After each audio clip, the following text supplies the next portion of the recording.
I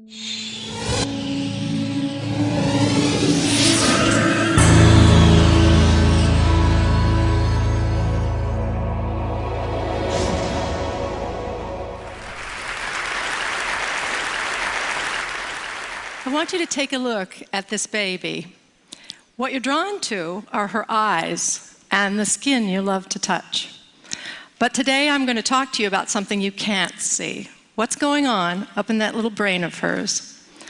The modern tools of neuroscience are demonstrating to us that what's going on up there is nothing short of rocket science. And what we're learning is going to shed some light on what the Romantic writers and poets described as the celestial openness of the child's mind. What we see here is a mother in India, and she's speaking Koro, which is a newly discovered language. And she's talking to her baby. What this mother and the 800 people who speak Koro in the world understand that to preserve this language, they need to speak it to the babies. And therein lies a critical puzzle. Why is it that you can't preserve a language by speaking to you and I, to the adults? Well, it's got to do with your brain. What we see here is that language has a critical period for learning. The way to read this slide is to look at your age on the horizontal axis. You've done that. And you'll see on the vertical your skill at acquiring a second language. The babies and children are geniuses until they turn 7, and then there's a systematic decline. After puberty, we fall off the map. No scientists dispute this curve, but laboratories all over the world are trying to figure out why it works this way. Work in my lab is focused on the first critical period in development, and that is the period in which babies try to master which sounds are used in their language. We think by studying how the sounds are learned, we'll have a model for the rest of language, and perhaps for critical periods that may exist in childhood for social, emotional, and cognitive development. So we've been studying the babies using a technique that we're using all over the world in the sounds of all languages. The baby sits on a parent's lap, and we train them to turn their heads when a sound changes, like from ah to e. If they do so at the appropriate time, the black box lights up and a panda bear pounds a drum. A 6-monther adores the task. What have we learned? Well, babies all over the world are what I like to describe as citizens of the world.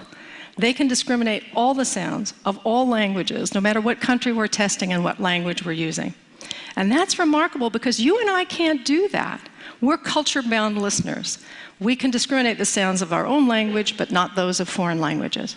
So the question arises, when do those citizens of the world turn into the language-bound listeners that we are?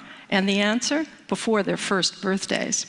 What you see here is performance on that head turn task for babies tested in Tokyo and in the United States, here in Seattle, as they listen to ra and la, sounds important to English but not to Japanese. So at 6 to 8 months, the babies are totally equivalent. 2 months later, something incredible occurs.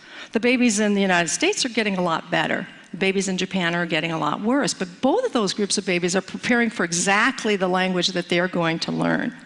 So the question is, what's happening during this critical 2-month period? This is the critical period for sound development, but what's going on up there? So there are 2 things going on. The first is that the babies are listening intently to us, and they're taking statistics as they listen to us talk. They're taking statistics. So listen to 2 mothers speaking Motherese, the universal language we use when we talk to kids. First in English and then in Japanese. I love your big blue eyes. So pretty and nice. うわー、大きな茶色いお目目。そして綺麗な黒い髪。 During the production of speech, when babies listen, what they're doing is taking statistics on the language that they hear. And those distributions grow. And what we've learned is that babies are sensitive to the statistics, and the statistics of Japanese and English are very, very different. English has a lot of R's and L's, the distribution shows, and the distribution of Japanese is totally different, where we see a group of intermediate sounds, which is known as the Japanese R. So babies absorb the statistics of the language, and it changes their brains. It changes them from the citizens of the world to the culture-bound listeners that we are. But we as adults are no longer absorbing those statistics. We're governed by the representations in memory that were formed early in development. So what we're seeing here is changing our models of what the critical period is about. We're arguing from a mathematical standpoint that the learning of language material may slow down when our distribution's stabilized. It's raising lots of questions about bilingual people. Bilinguals must keep two sets of statistics in mind at once and flip between them, one after the other, depending on who they're speaking to. So we asked ourselves, can the babies take statistics on a brand new language? And we tested this by exposing American babies who'd never heard a second language to Mandarin for the first time during the critical period. We knew that when monolinguals were tested in Taipei and Seattle on the Mandarin sounds, they showed the same pattern. 6 to 8 months, they're totally equivalent. 2 months later, something incredible happens. But the Taiwanese babies are getting better, not the American babies. What we did was expose American babies during this period to Mandarin. It was like having Mandarin relatives come and visit for a month and move into your house and talk to the babies for 12 sessions. Here's what it looked like in the laboratory. 发生了什么事情哦？小小熊七七在这里，一个绿色的圈圈，绿色的圈圈。绿色的圈圈，再转一下，转一圈，嘿，一圈，再一次哦，转一二三。 So what have we done to their little brains? We had to run a control group to make sure that just coming into the laboratory didn't improve your Mandarin skills. So a group of babies came in and listened to English, and we can see from the graph that exposure to English didn't improve their Mandarin. But look what happened to the babies exposed to Mandarin for 12 sessions. They were as good as the babies in Taiwan who'd been listening for 10.5 months. What it demonstrated is that babies take statistics on a new language. Whatever you put in front of them, they'll take statistics on. But we wondered what role the human being played in this learning exercise. So we ran another group of babies in which the kids get the same dosage, the same 12 sessions, but over a television set. And another group of babies who had just audio exposure and looked at a teddy bear on the screen. What did we do to their brains? What you see here is the audio result, no learning whatsoever, and the video result. No learning whatsoever. It takes a human being for babies to take their statistics. The social brain is controlling when the babies are taking their statistics. We want to get inside the brain and see this thing happening as babies are in front of televisions as opposed to in front of human beings. Thankfully, we have a new machine, magnetoencephalography, that allows us to do this. It looks like a hairdryer from Mars, but it's completely safe, completely non-invasive, and silent. We're looking at millimeter accuracy with regard to spatial and millisecond accuracy using 306 squids. These are superconducting quantum interference devices to pick up the magnetic fields that change as we do our thinking.